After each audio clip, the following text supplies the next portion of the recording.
So welcome to the Business Spotlight Series. My name's Mark McNulty, and I'm president of Action Coach Bluegrass. And today I have with me Kyle Lake, who is the CEO and executive producer at Prosper Media Group. Welcome, Kyle. Good to be here, Mark. Great. Now, so today we're going to be talking with Kyle about his business, his journey to business ownership, and some of the challenges, best practices that he, is willing to share with us, and then share a peek into what it's really like to own a business. Now, if this is your first time on our channel, be sure to like and subscribe so you get notifications when new interviews just like this get dropped. So Kyle, welcome again, and thanks for being here today. I'm excited. I think this will be a lot of fun, Mark. It's the holiday season. It's crazy chaos as usual, and we're just taking a minute to talk a little shop. Yeah.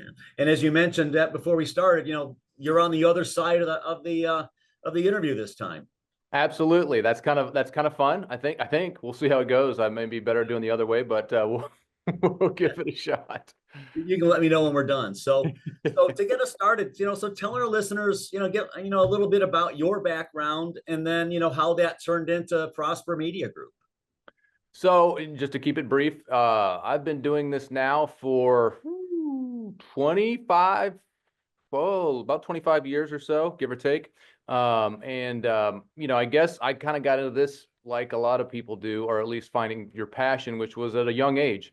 And back in the day when technology was still way different than it is now, playing around with home movie cameras and patching two VCRs together with stereo equipment and making videos and doing things like that kind of was always a lot of fun. Always enjoyed movies and TV and writing, doing a lot of writing and things as a young person, and trying to be published and things like that. So I was always into the creative genre.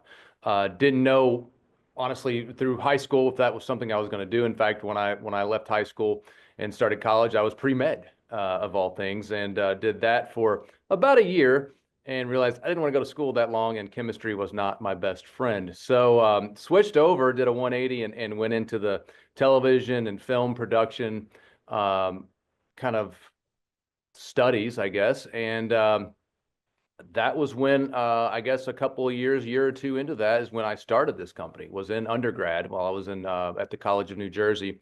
And at that point was kind of just an umbrella organization to kind of help all our fellow students coordinate shoots, to recruit crew or talent for their projects, and just kind of a fun name. I don't know what it was, but we produced a weekly show on campus and did some independent film projects and things like that up there. And then afterwards, fast forward, I did some projects that actually paid me $1 or $2. But when you get out of college, you find out all of a sudden you don't have the free crew and you don't have the free equipment. And this is an expensive business to get into when it comes to finding equipment and technology and all that stuff. So it was a slow go, but did manage to do some things and get a $1 or $2 here for them. And then ended up relocating, moving back to my home state, which is Kentucky, and doing a graduate program here in Lexington. And then shortly after finishing that, was when I said, you know what, let's try this media thing, this video production thing full time. And that was 2004, 5, something, give or take, right around there, and incorporated in the Kentucky, and just kind of started to build a client base and do some things. And it was a very slow go, but it went, and we've had a lot of fun ever since. Right. So like a lot of media companies, you do a lot of things. Like media and video is a pretty broad. So what are your primary products and services that you offer?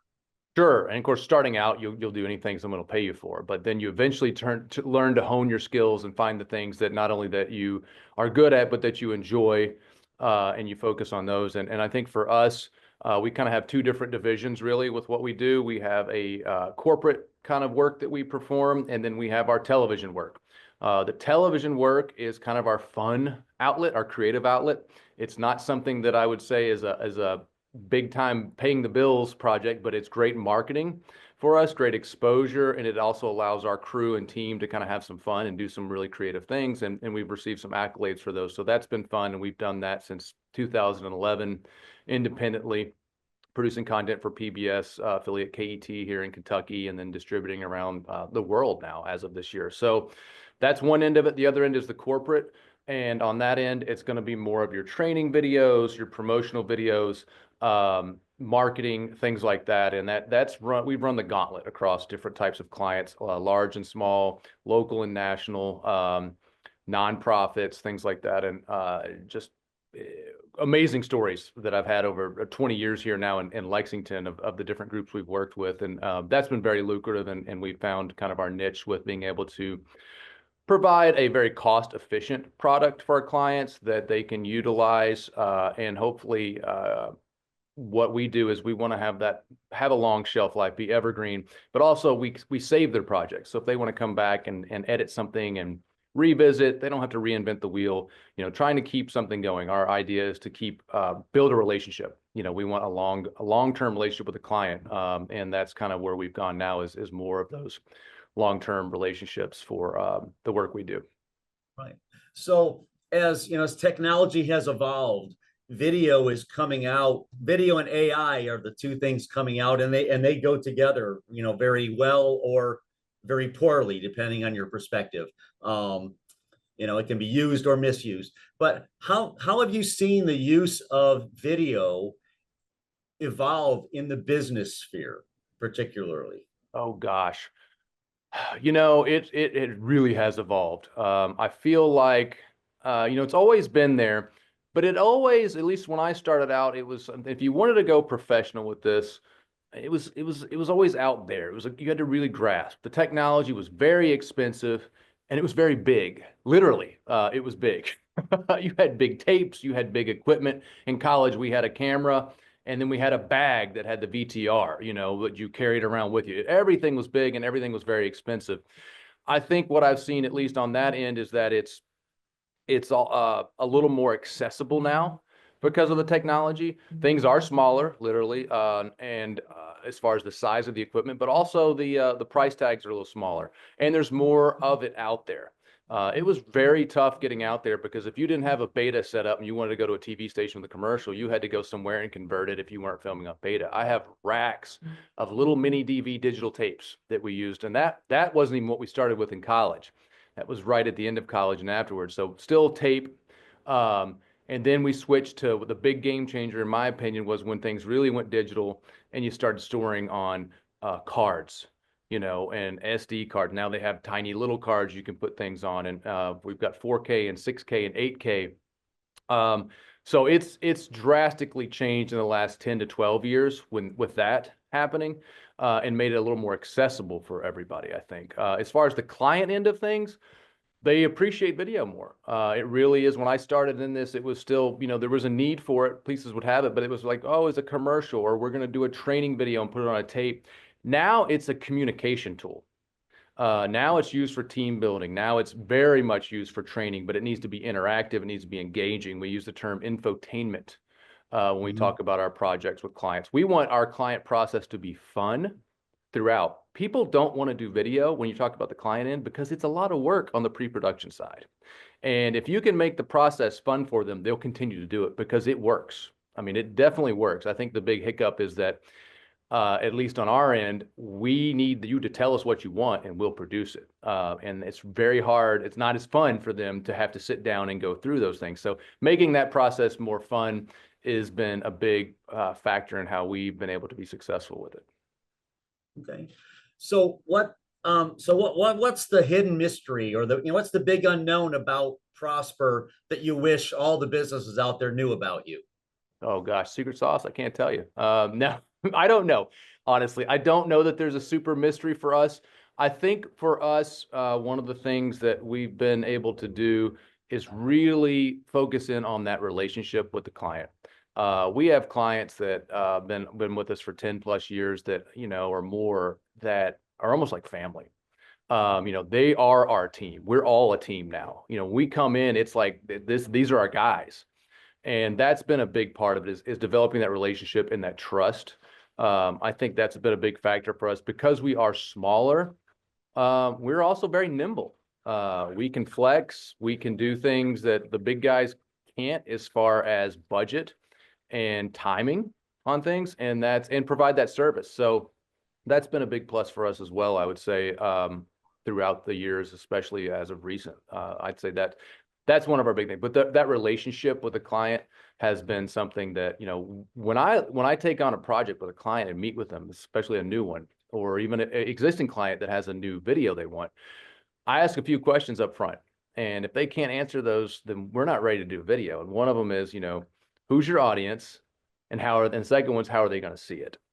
And if they don't have answers to those two questions, we're not ready, because you can spend a lot of money and a lot of time on a video, but if you don't know who it's directed towards or how they're going to see it, then you might as well throw it in the fire. All right. So tell me about your team. I mean, you've got a small team, you know, but you know, I've been on your website, you know, you've got a lot of experience on your team. We do. Our team, I've been fortunate to have a few people with me for several years. One in particular is my other television producer and super editor. We've been over 12 years now, I think, at least. Maybe he'd probably say 15. I don't know. It's been a while. We've had a great relationship doing those type things, doing work together for the years, and everything from the TV to the corporate videos. We have another couple of shooters and another couple of editors that we work with, but typically a primary editor and a secondary editor that will do projects. And then the same thing with the filming. Kind of depends on the project. Some projects dictate more crew on there, depending on what they're doing. And then others may, you know, you may be able to send one person out to do it. So we are able to flex with that, which makes a big difference. I've worked with some great folks over the years. Some of them, we tend to get a lot of the younger people. We find folks out of college, maybe a year or two.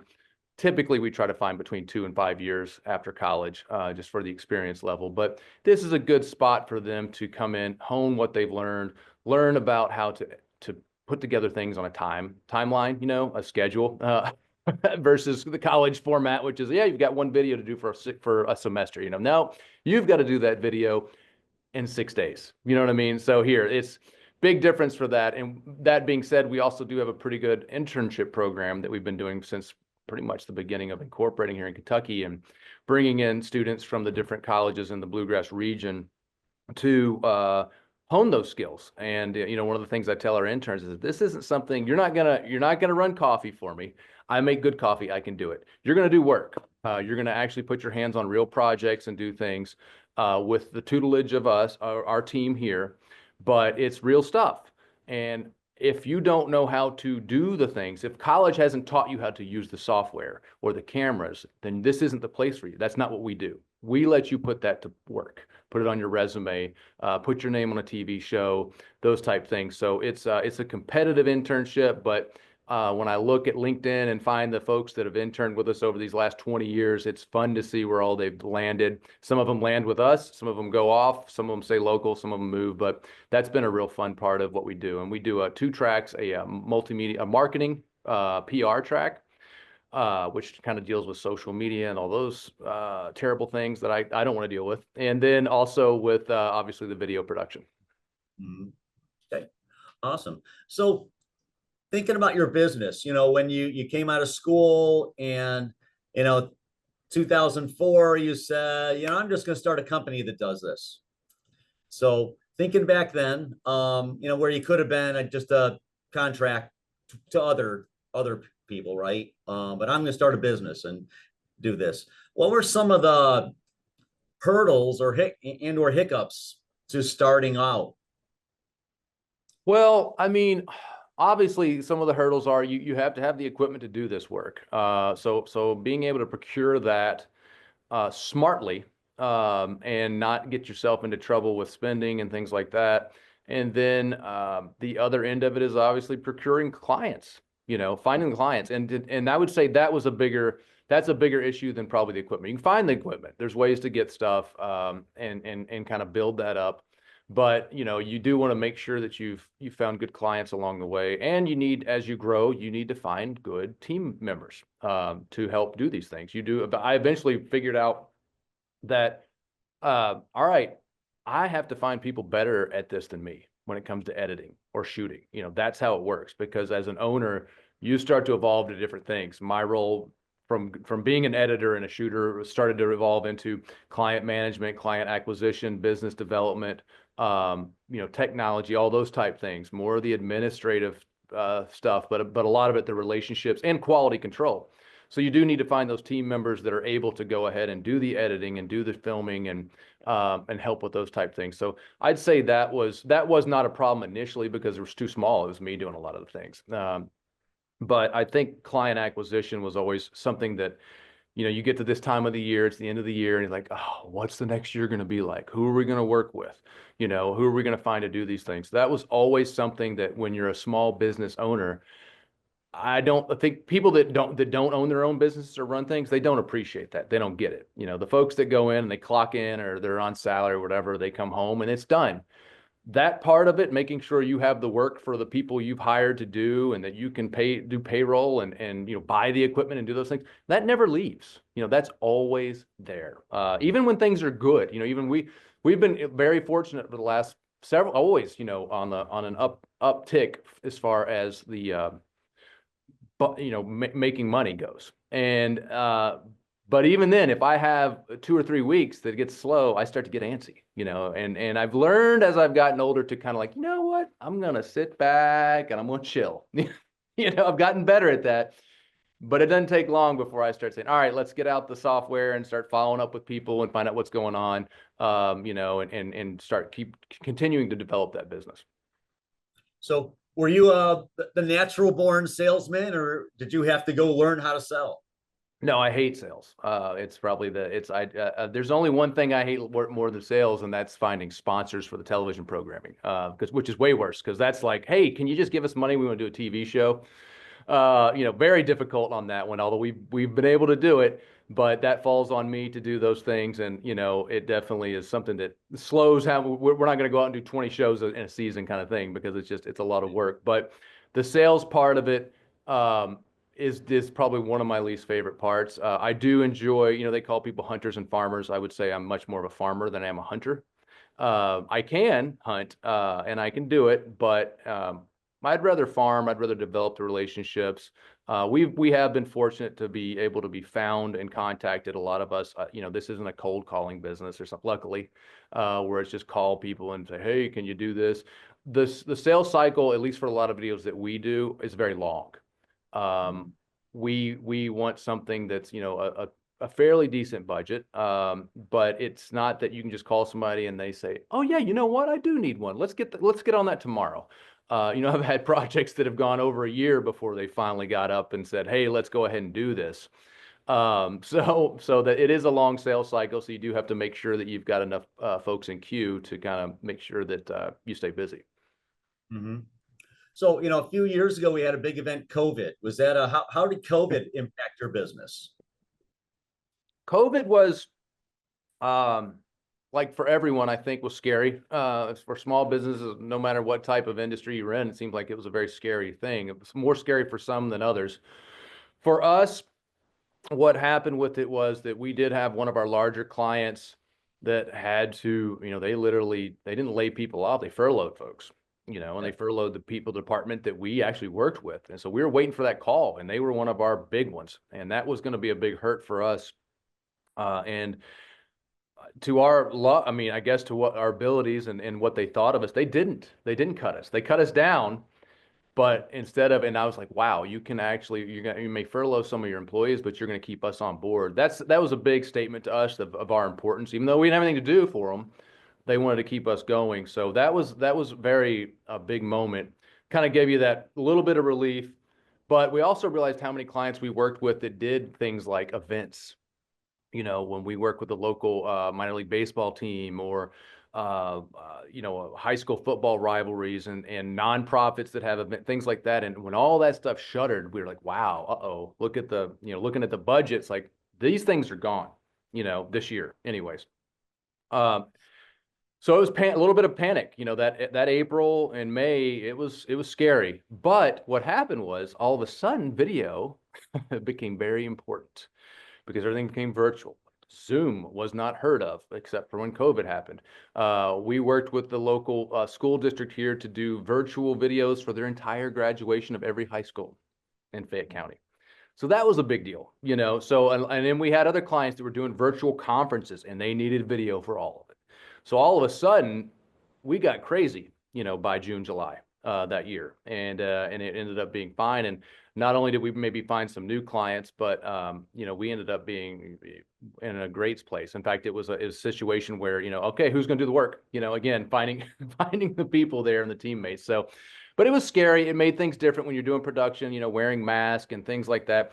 You're out there. We do have to go out and film the things. So we were having to be out there and with all the PPE and all that, everything to be safe with things. So it's a learning experience for it. I'm glad it's over, but it was kind of fun to come into the studio though, because driving to work, no traffic, no worries, it was very, and I would come in every day, it'd be completely empty in our building, but it was kind of an interesting thing to wear pajamas to work and not have to worry about anything, but definitely scary there initially because you just didn't, it was an unknown.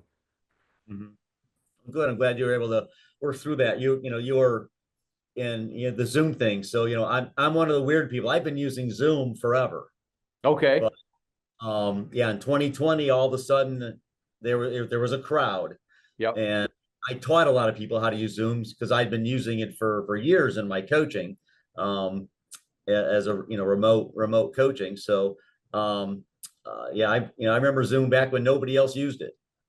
Well, So and it changed. One of the things I saw with it in our end, with the technology, was that it did change things. COVID ended, well, mostly, but that phase of it with the shutdowns has ended. But, a lot of the things that happen then are still being done. So you do see more virtual things. I do see a little less events.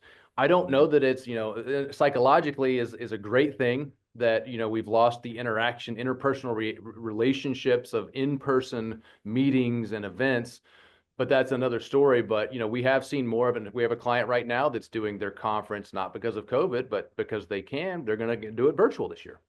mhm. So I'm sure some of the things they learned. In fact, I know because we produced the videos for it, that they learned during COVID. They're able to put into place now for that. So it's very interesting. So, thinking out, the next 3 to 5 years, where do you see video in the business world enhancing and enabling, being an enabler of for small, medium-sized businesses to grow? How do you see it fitting into their plans, or how should they be thinking about incorporating it into their plans? Well, it really, in my experience, it does depend on what the business is, what type of business it is, first of all. And then I go back to those questions of them, who is their audience and how are they going to see it? Those are the big things there. But, taking that into account, um, again, it's a communications tool. Everybody's using it. So whether you're doing communications internally with your team and a training component or team building or informational delivery, it's more efficient and it's cheaper. If you're going to fly in, let's say you're a company that's 100 people, but they're in all four corners of the U.S. Flying them in, putting them in hotels to sit in a conference room and go through things is expensive and honestly not necessarily that effective. If you put a video to that and create it and spend the money for that, not only are you probably going to come out cheaper as far as your expense, but you have something you can continue to use. And that's what Mhm. people forget. It keeps going. You do a meeting, it's done. Unless somebody's sitting in the back with a camcorder, I mean, and that's pretty bad. No one wants to watch one of those. People have hired us to do that. We don't like doing it. We want to produce it. Sitting in there and filming a meeting is boring and no one wants to watch that. But if you produce a video and then use it, people will watch it. It takes half the time to do the training usually, if the pre-production is correct. So it's less time out of the day for your team. It's less expense for moving people in. And it's something, the biggest part, in my opinion, is that it's evergreen. Continue to use it. It's not a Okay. one and done. So I think that's a big thing. Marketing wise, it's a wild world out there with marketing, with social media and everything going on with that. I don't even do personal social media anymore. I'm kind of over it. I hate it. I leave that to the interns, the young folks. They educate me on a lot of those things. Um, we do work with clients, especially tourism throughout Kentucky, and do a lot of marketing for those guys. And social media is a main delivery point for them. So, making sure not only that you've got the right distribution formats, but you need to follow, what's the link that's going to work for people, and who are you, again, back to that audience and how they're going to see it. So marketing is a wild beast. There's just so many different components to it that there weren't before. When you had marketing before, you had paper, paper and print, you had outdoor, you had radio, and you had TV. And now you got this wide open internet space and app space and mobile space, plus all those other ones. Now some of the older traditional ones are dying out, but they're still there. So it's definitely a wild animal out there for sure. But the same thing goes with those, is if you can make something that they can continue to use and say, hey, here's a long form we're going to put on YouTube, and then we're going to slice that up so you can use it on your Instagram and your Facebook and your other apps or whatever you're going to do, plus embed it on your website. Then we like do multiple use for things. That way it's really reaching multiple audiences, and it's a lot more flexible with how you use it and more bang for your buck. Yeah. I like what you said about the evergreen nature, especially of the internal videos used for communication. I've always, I've used it for training, and that makes it easy. I only have to do that training once. If I do a nice professional recording of it, I don't have to redo that again but as just an information sharing, hadn't really thought about that as much. And telling the story of the business for new, for new employees, or new clients, both, right? So the evergreen nature of that's a different way of looking at it for me. So that really helps a lot. So awesome. So going back to your business, the 3 to 5 years, where do you see, prosper in 3 to 5 years? Anything different that you can share? I don't know. Technology is always the wild card in that. You don't know what it's going to do. AI is something that's on the radar. I think the trick with AI, at least at this part of the game, is that there are some tools that we can utilize with AI to streamline our processes, to not only make it more affordable for our clients, but also maybe more efficient. So looking at that as options is important. But staying true to journalistic integrity. We are pretty big on we want to shoot it. I don't want something that's created from a computer out there, as far as a video or whatever. People can do it, but I think the learning curve is pretty strong on it. For a lot of these clients, smaller businesses, they can play with it. But what ends up happening is next thing they know, they've wasted 2 weeks and doing something that they could have had done in 1 week, probably, or less, or maybe even a day or two. So I think it's kind of new. It's kind of fun right now. I think there's some dangers with it. I do think that there's going to be a lot of very happy attorneys out there with lawsuits that are going to come from content used from without permission for things. You think of AI and it's just a robust, really robust search engine. Google comes along and it's like, oh, we got all this information all in the world. Let's go organize it and we'll be zillionaires. And that's what happened. Well, now we're taking that to the next level where we're taking the information and we're doing things with it. We're building with it, And so it's not creating new things, technically. It can only generate what's already out there and then mix and match those things to make new things, but it's not original. So I think you still have that originality that you get from the product, what we do. And, like anything else, some people are going to see through the AI. I already do. We have people ask me all the time, what do you do about AI? And I have one of my board members talk to me about it the other day. And I said, hey, are you worried about it? I said, no. I said, honestly, when I do a customer service call, I can automatically tell when it's an AI thing, and I said, and usually I click right over, I need a representative. But I said, this day and age, I've had so many bad live people with inaccurate information. I kind of am all about AI. If they can get it right and get it done quickly, let's give it a go. You know what I mean? So, I think there's different ways to look at it. I was kind of really down on it initially, and now it's like, well, let's sit back and see what happens. But for us, 3 to 5 years, that's something out there. I don't think that's going to impact what we do at all. I think, like I said, it may make our world a little easier on efficiencies in some manners, but with the type work we do and the type of clients that we want, we're still going to be there to do those things. There will be some technology that pops up. One of the things we're doing a lot with now is the 360 VR space. We do a lot of virtual tours for tourism, even for corporate clients, buildings and industry and factories, where we can come in there and we can create a virtual environment and then embed videos in there that can be used for training or promotion or just, we've got a group that says, hey, we spend all this money to onboard new clients. If you do a virtual tour of this space and do all this stuff in here, we don't have to onboard them all the time. We still can, but even after that, again, the evergreen, if they want to go back and revisit, they just go here and they're right there, like they're in person. So stuff like that, I think, is very fun. Me personally, I geek out on it, and we've done a lot with that, and it's been pretty fun to see. So a lot of cool stuff that's out there, I think. Okay, awesome.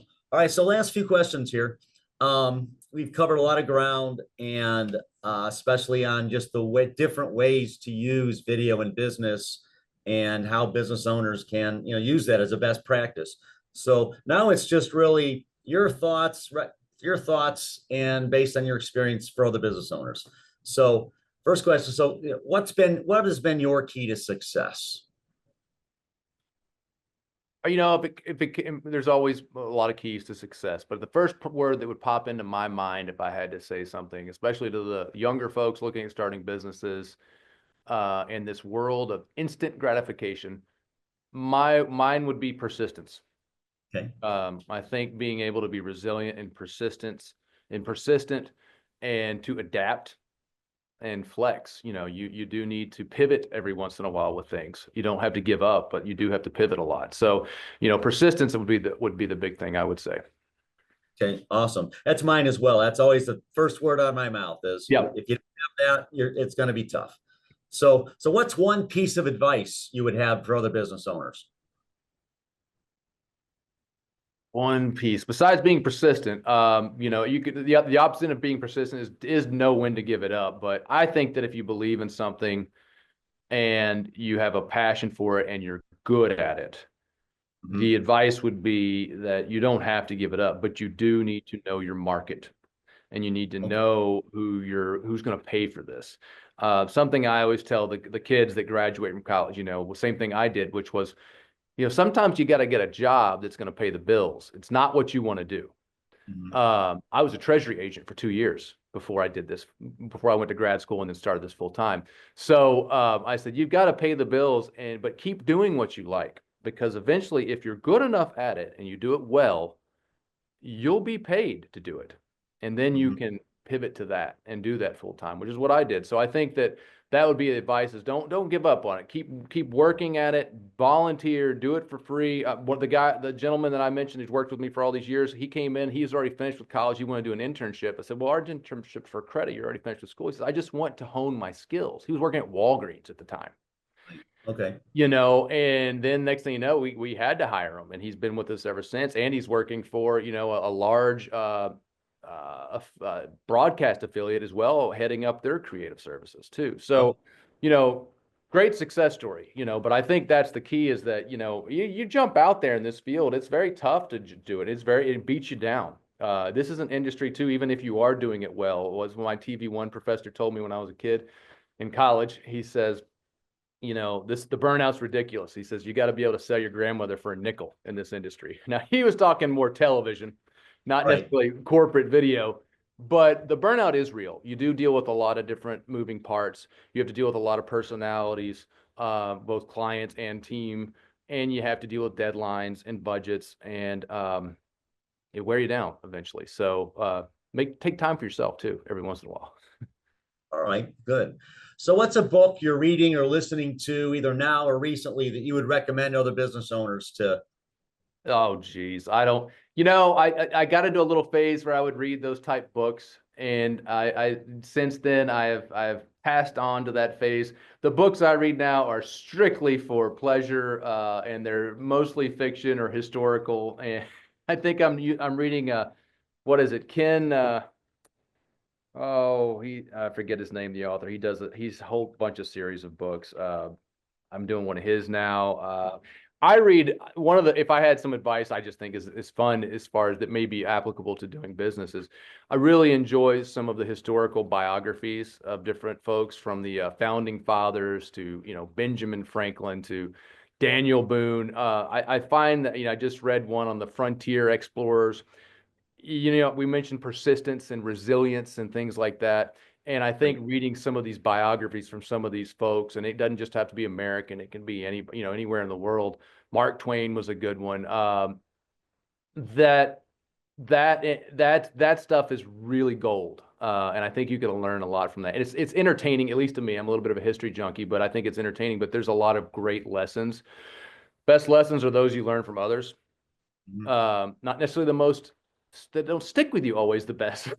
Those hard lessons are the ones you always remember, but it's better to learn from others. And, you know, even just Mark Twain's biography, which was great. He was an entrepreneur, you know, and started things. And so those are fun. So if I had to recommend any books, I always think that those are really interesting to look at, and you can just pick any of them out of a hat. But the really old guys, when days were different before any technology and even electricity and are really entertaining in my opinion.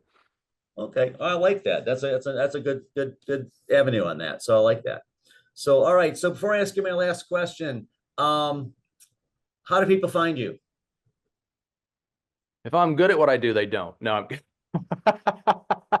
No, we're online everywhere. Prospermediagroup.com or Prosper Media at Prosper Media TV is our social media handles on things like Instagram and Facebook and YouTube. We do have our TV shows on our YouTube channel.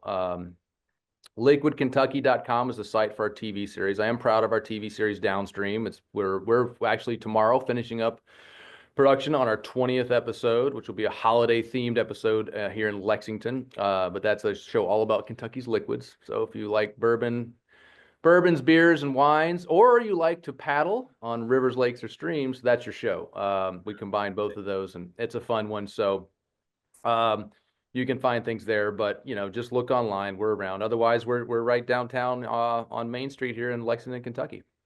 Right. So awesome. All right. So last question for you today, and that is this: what inspires you the most right now?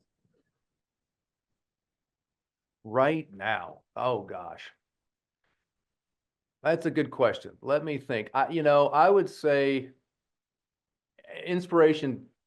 It's a good question because I think that over the course of your career, with whatever you do, your inspirations do change. I don't think it's always the same thing. I think depending on where you're at in your life, that inspiration is changing all the time.